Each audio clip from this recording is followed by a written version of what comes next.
Hi, akong i-share sa inyo ha ang mga katangahan nga akong ginabuhat pag naa ako sa bukid.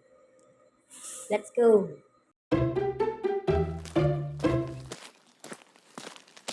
Naglakaw-lakaw ko sa bukid, tapos akong paglakaw-lakaw kay mura kog nay nakitan nga lahi bitaw nga prutas mo to akong giduol. Sabi, karon palagi kita nga prutas. Manguha daw ko bi.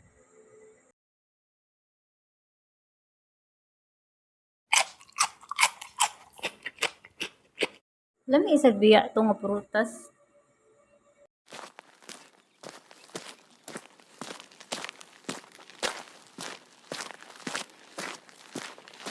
Sa akong paglakaw-lakaw kay sakit man akong tiyan.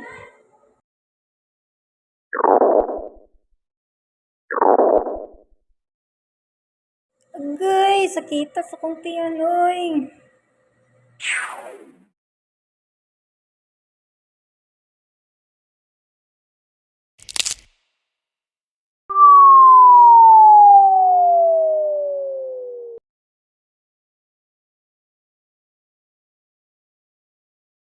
So, mao to siya ang mga katangahan nga akong gibuhat sa bukid.